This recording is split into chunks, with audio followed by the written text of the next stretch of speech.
안녕하세요. 펜트하우스의 진심인 남자 리뷰아재입니다. 한 해 한 해 끝나고 나면 언제 또 일주일을 기다리나 한숨이 푹푹 나오지만 어쨌든 시계는 돌아가고 금요일은 오는 것이죠. 벌써 시즌3가 시작한 지 3주차 3회가 끝났습니다.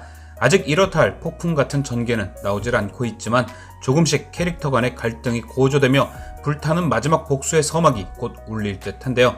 지금까지 지켜본 바 이번만큼은 주단태도 쉽지 않을 듯 합니다. 거의 어벤져스 엔드게임 안에서의 타노스 포지션인데요. 상대해야 할 상대편이 주요 캐릭터의 반 이상이죠. 아직 생사는 확실치 않지만 오늘 급 등장해 화염방사기를 쏴버린 로건리, 이제 원한의 수를 헤아리기도 힘든 심수련, 시즌2에서 로나를 잃을 뻔했던 오윤희, 부모님 잃고 바지에 오줌까지 쌀 정도의 공포를 맛본 백준기, 대신 옥살이까지 해주고 뒤통수까지 맞은 유동필, 가만히 보면 둘이 똑같은데 서로 네가 더 양아치라고 주장하는 천서진, 이제는 벼랑 끝이다 같이 죽자 결심한 듯한 딸딸이 아빠 하윤철, 적어도 7명은 막아내야 할 주노스의 운명은 어떻게 될런지 주노스를 처단할 그들의 복수 준비 3회 리뷰를 시작합니다. 오늘 3회 제가 이틀 전에 올렸던 뇌피셜 영상의 내용들이 거의 맞아떨어졌는데요. 오윤희가 혜인이 친모의 행방을 찾던 중 그녀가 6년 전 사망했고 그것이 유동필에 의한 범행이었음을 확인합니다. 결국 6년 전 헤라상 사건의 피해자가 혜인이 친모일 거란 제 예상이 맞았던 거죠. 하지만 당시 사건은 유동필의 범행으로 결론이 났지만 피해자인 혜인이 친모의 시신은 찾지 못했는데요. 과연 유동필은 혜인이 친모의 시신으로 어떤 계획을 세웠을까요?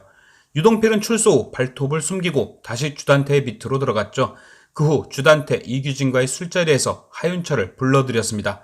명목상은 하윤철이 헤라클럽의 브레인이다 라는 이유였죠. 시즌2 주단태 빌리지를 위해 사모았던 천수지구가 로건니와 심수련, 정두만의 계획에 의해 막판에 쓸모없는 땅이 돼버리며 알거지가 될 뻔했는데요. 하윤철이 바로 이 천수지구를 되살릴 묘안을 갖고 돌아왔죠. 하윤철은 오평지구 개발 도중 조선시대 가마터가 발견되었다며 그것을 잘 이용하면 개발지를 다시 천수지구로 옮길 수 있다고 합니다. 바로 발견된 가마터에 해당 시대 유물들을 파묻어 오평지구를 개발 금지구역으로 만들어버리는 거였죠. 그리고 3회 마지막 뉴스를 통해 그것이 현실이 된 듯 했습니다. 분명히 하윤철과 유동필은 주단태에게 발톱을 숨긴 사람들인데 왜 주단태가 원하는 일들을 실현시켜줬을까요?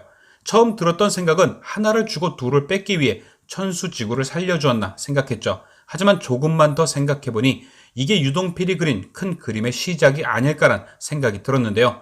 오늘 유동필은 진짜 볼 때마다 짜증나는 주석경 때문에 딸 제니에게 평생 숨기고 살려 했던 진실을 들켜버렸죠. 바로 사람을 죽이고 감옥에 갔다 왔다는 사실. 덕분에 제니는 꿈에 그리던 서울대 실기도 포기해버리고 스스로 생을 마감하려고 학교 옥상에 올라가기까지 했습니다. 그리고 유동필은 세상에서 가장 사랑하는 딸에게 외면받기에 이르렀죠. 모든 걸 알게 된 강마리가 지금 당장 주단태를 보내버리고 감옥에 가겠다 흥분했지만 유동필은 아직은 때가 아니니 기다리라며 자신에게 뭔가 계획이 있음을 내비쳤고 저희는 그 계획이 뭔지 다 알고 있죠. 바로 6년 전 사건을 수면 위로 끌어올려 모든 걸 되돌릴 수 있는 계획.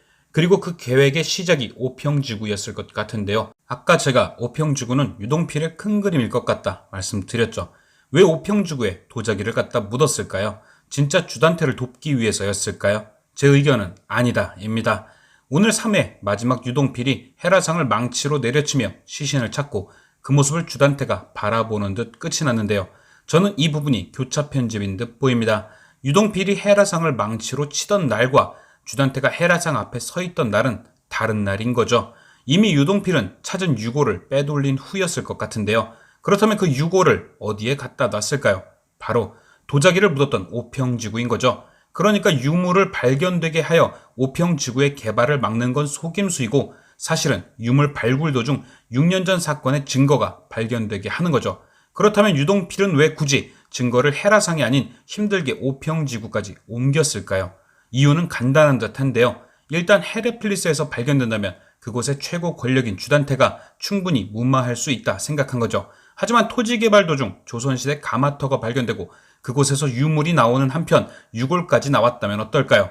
온갖 방송에 뉴스에 등장하며 유골에 대한 철저한 조사가 이뤄질 테고 결국 유동필이 원하던 대로 6년 전 사건이 수면 위로 떠오르며 그가 진실을 밝힐 수 있는 발판이 될 것입니다. 그리고 오늘 6년 전 사건의 피해자가 혜인이 친모인 것보다 더 충격적이었던 사실 하나가 밝혀졌죠. 로건니의 입을 통해 전해진 심수련의 핏줄이 살아있다. 어찌나 뜬금없고 근본 없는 숙제를 툭 던져주던지 갑자기 시즌1과 시즌2를 싹 다 복습해야 할 듯한 공포가 엄습했고 결국 진짜 전부 다 복습을 하고 말았죠. 다들 아시다시피 핏줄에도 여러 가지가 있는데요. 형제자매, 부모 자식, 따지고 보면 사촌지간까지 모두 다 핏줄이긴 합니다. 하지만 펜트하우스의 특성상 지금까지 보여준 핏줄 관계는 심수련의 형제자매보단 부모 자식이란 뜻이 더 잘 어울릴 듯한데요. 하지만 이미 민설아 주애인의 바꿔치기까지 밝혀진 마당에 뭐가 더 있을까 난감했습니다. 오늘 산부인과 장면에서 보였던 심수련의 차트를 보면 분명 단태아라고 적혀 있었고 그 기록이 사실이라면 민설아는 이미 죽었으니 핏줄 생존설은 말이 안 되죠. 그렇다면 혹시 민설아와 주애인이 바뀐 줄 알았는데 안 바뀐 게 아닐까? 그럼 혜인이는 살아있고 설아는 죽었으니 생존설에 힘이 실리죠. 하지만 분명 시즌1 4회 주단태가 있는 자리에서 간호사는 직접 아이들 발에 있던 표식을 바꿨는데요. 주단태가 나간 후 다시 또 바꾸지 않은 이상 아이들이 안 바뀐 게 아닐까라는 예상도 신빙성이 떨어지죠. 그렇게 계속 고개를 갸우뚱하며 시즌1의 초반을 쭉 보다 묘한 장면을 발견했는데요. 임팩트가 엄청 센 장면이어서 주변까진 신경 쓰지 못했던 장면이었죠. 바로 주단태가 미국까지 가 심수련의 남편과 그녀를 다치게 했던 장면. 그 안에서 발견한 묘한 장면은 바로 진열대 위에 진열된 아기 신발이었습니다. 보시면 알겠지만 흰색 신발과 분홍 신발 두 켤레가 놓여 있는데요. 그냥 아이 신발 두 개가 올려진 거겠지 할 수도 있지만 그렇긴 뒤에 있던 초음파 사진도 그렇고 의미 없이 아이 신발을 쌓아둔 모양새는 아니죠. 태어날 아이가 2명이어서 올려진 신발이 두 켤레이지 않을까라는 게 더 신빙성이 있어 보이는데요. 사실 우리가 시즌1부터 모든 초점이 민설아에게 맞춰져 있고 아이도 설아를 바꾸는 장면만 나왔기에 자연스럽게 단태하다라고 생각했을 수 있죠. 사실 시즌1을 복습하며 느낀 건데 어디에도 쌍둥이가 아니란 말 또한 없었습니다. 충분히 주단태가 심수련을 속일 수 있는 부분이죠. 사실 심수련은 쌍둥이를 출산했지만 사고의 충격으로 한 아이는 뱃속에서 하늘로 갔고 혜인이만 우리 곁으로 왔다라고 말이죠. 그렇다면 이미 한 아이가 뱃속에서 떠났다고 생각하는 심수련이 굳이 내 아이는 어딨냐고 한 명을 더 찾지 않은 것도 말이 됩니다. 그렇다면 문제는 그 한 명의 아이가 누구냐는 것인데 시즌3 3회가 진행된 상황에서 완전 뉴페이스가 갑자기 엄마 이러고 등장하면 시즌4까지 나올 수도 있다고 봐야겠죠. 만약 진짜 쌍둥이가 맞다면 복잡하긴 하지만 나혜교, 주단태, 심수련의 아이들인 주석훈, 주석경 중 한 명이 아니지 않을까 한데요. 시즌3 시작 전 스포되었던 장면 중 유전자 검사센터 장면이 있던 걸로 볼 때 아닌 줄 알았던 아이와의 검사 장면이 등장할 가능성도 있겠네요. 일단은 누가 봐도 주단태의 딸인 주석경보단 심수련의 찐남편이었던 사람이 피아노를 잘 다루는 모습도 등장했던 바 주석훈이 친자일 거라 의심이 되긴 합니다. 사실 나혜교의 사진에 쌍둥이가 등장했었지만 그 당시에는 나혜교 또한 주단태와 합이 잘 맞던 때 심수련을 속이기 위해 찍었을 가능성도 배제하지 못하죠. 단 왜 그 사실을 나혜교가 죽기 전 심수련에게 말하지 않았는지는 의문이긴 하네요. 그렇게 많은 떡밥을 던져놓고도 더 던질 떡밥이 남아있다는 게 진짜 놀라운 펜트하우스. 이번 주는 생각할 게 많아 기다리는 시간이 즐거울 듯 싶은데요.